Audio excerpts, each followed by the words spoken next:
আসসালামু আলাইকুম সুপ্রিয় শিক্ষার্থী বন্ধুরা, আমার সকল চতুর্থ শ্রেণীর শিক্ষার্থীকে জানাই অসংখ্য অসংখ্য ধন্যবাদ এবং অভিনন্দন।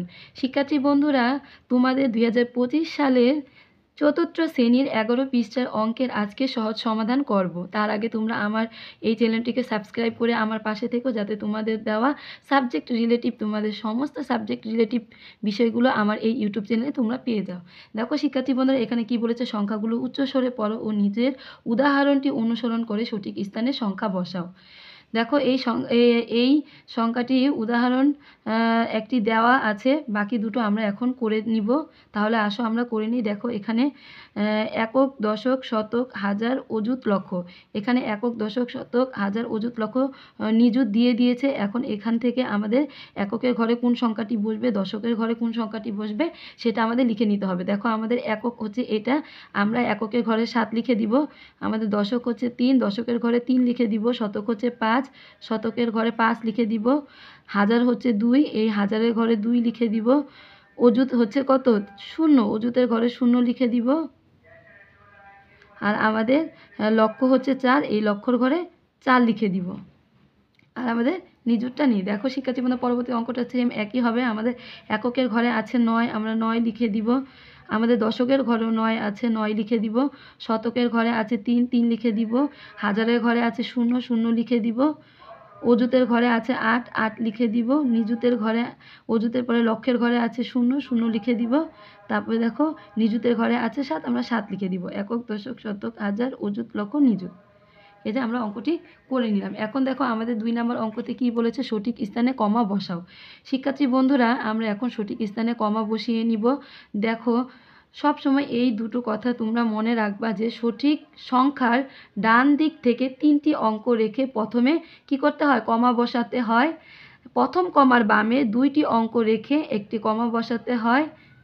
তারপরে দ্বিতীয় কমা বসাতে হয় এবং দ্বিতীয় কমার বামে 2টি অঙ্ক রেখে তৃতীয় কমাটি বসাতে হয়। তাহলে আমরা এখন বসিয়ে নিব। দেখো 3টি সংখ্যা রেখে আমরা একটি কমা বসাবো। তারপরে আবার তার বামে 2টি সংখ্যা রেখে একটি কমা বসাবো। তার বামে আবার 2টি সংখ্যা রেখে আরেকটি কমা বসিয়ে নিব। শিক্ষার্থী বন্ধুরা, সেম এই একই নিয়মে বাকি অঙ্কগুলো আমরা করে নিব। দেখো আমরা 3টি সংখ্যার বামে একটি কমা বসিয়ে নিব। তারপরে 2টি সংখ্যার বামে আমরা আরেকটি কমা বসিয়ে নিব।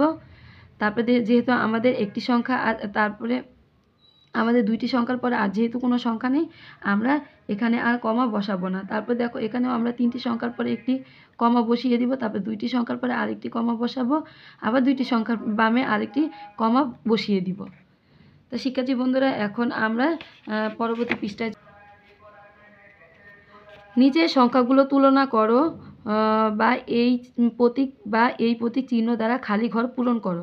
শিক্ষার্থী বন্ধুরা, এখন আমাদের এই অঙ্কটি করার জন্য আমাদের সবসময় খেয়াল রাখতে হবে যে আমাদের এই চিহ্নটি হবে কি, বড় সংখ্যার মুখের দিকে।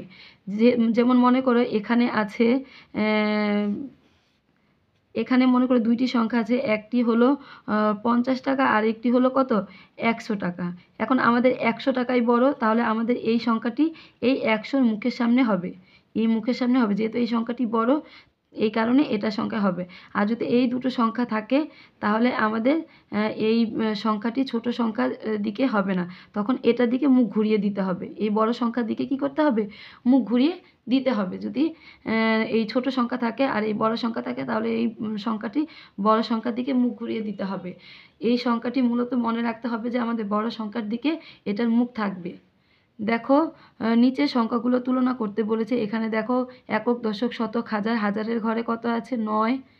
এখানেও হাজারের ঘরে 9 আছে। শতকের ঘরে আছে 5, এখানে শতকের ঘরে আছে 6। এই সংখ্যাটি বড়। শিক্ষার্থী বন্ধু, আমরা বুঝতে পেরেছি এই সংখ্যাটি বড়, তাহলে আমাদের এই চিহ্নটির মুখটি এই সংখ্যার দিকে ঘুরিয়ে দিতে হবে। দেখো খ নাম্বারে আমাদের একক, দশক, শতক, হাজার, অযুতের ঘরে আছে 2, এখানে অযুতের ঘরে আছে 2। এখানে আমাদের হাজারের ঘরে একক, দশক, শতক, হাজার, হাজারের ঘরে আছে 4, একক, দশক, শতক, হাজার, এখানে হাজারের ঘরে আছে 3। তাহলে আমাদের এই সংখ্যাটি বড়, আমাদের মুখটি এই সংখ্যার দিকে ঘুরিয়ে দিতে হবে। তারপরে দেখো একক, দশক, শতক, হাজার, অযুতের ঘরে আছে 7, একক, দশক, শতক, হাজার, অযুতের ঘরে আছে 8। তাহলে আমরা প্রথমেই বুঝতে পারলাম আমাদের এই সংখ্যাটি বড়, তাহলে আমাদের এই চিহ্নটির মুখ এই সংখ্যাটির দিকে ঘুরিয়ে দিতে হবে। তারপরে দেখো শিক্ষার্থী বন্ধুরা এই অঙ্কটি ঘ নাম্বার একক দশক শতক হাজার অযুত লক্ষ, এখানে লক্ষের ঘরে আছে 4, একক দশক শতক হাজার অযুত লক্ষ এখানেও আছে 4, একক দশক শতক হাজার অযুতের ঘরে আছে 6, একক দশক শতক হাজার অযুতের ঘরে আছে 6, একক দশক শতক হাজারের ঘরে আছে 5, এখানেও হাজারের ঘরে আছে 5, একক দশক শতকের ঘরে আছে 3, একক দশক শতকের ঘরে আছে 2। তা শিক্ষার্থী বন্ধুরা আমরা পেলাম আমাদের এই সংখ্যাটি বড়, তাহলে আমরা এই চিহ্নটির মুখ এই সংখ্যাটির দিকে ঘুরিয়ে দিব। তারপরে এখন দেখো আমরা 13 নম্বর পৃষ্ঠার সমাধান করে নিব। আমাদের 13 নম্বর পৃষ্ঠায় সমাধান হলো নিচের সংখ্যাগুলোর মধ্যে তুলনা করি এবং খালি ঘরে এই প্রতীক চিহ্ন বা এই প্রতীক চিহ্ন বসাই। তাহলে আমাদের সেম আগের নিয়মে কি হবে, এই সংখ্যাটি সমাধান করতে হবে। যেহেতু দেখো এই যে একক দশক শতক হাজার অযুত, একক দশক শতক হাজার অযুত নিযুত, তাহলে আমরা সহজেই বুঝতে পারছি যে আমাদের এই সংখ্যাটি বড়, এখান থেকে এখানে একটি সংখ্যা বড় আছে, তার কারণে আমাদের এই অঙ্কটি বড়, এই সংখ্যাটি বড়, তাহলে আমরা এই প্রতীক চিহ্নের মুখটি এই সংখ্যাটির দিকে ঘুরিয়ে দিব। তারপরে দেখো একক দশক শতক হাজার, এখানে আছে কত হাজার, আর একক দশক শতক হাজার অযুত, এখানে আছে অযুত, এখানে আছে 9,999 আর এখানে আছে 44,444। তাহলে এই সংখ্যাটি বড়, এই সংখ্যাটির দিকে আমরা এই প্রতীক চিহ্নটি দিয়ে দিব। আমরা সবসময় খেয়াল রাখবো যে যেই বড় সংখ্যাটি হবে তার মুখের দিকে মুখ ফিরিয়ে এই চিহ্নটি দিতে হবে। এই চিহ্নটির মুখ থাকবে বড় সংখ্যাটির দিকে, এই চিহ্নটির মুখ থাকবে বড় সংখ্যাটির দিকে। দেখো একক দশক শতক হাজার অযুত লক্ষ নিযুত, এখানে আছে 44,000,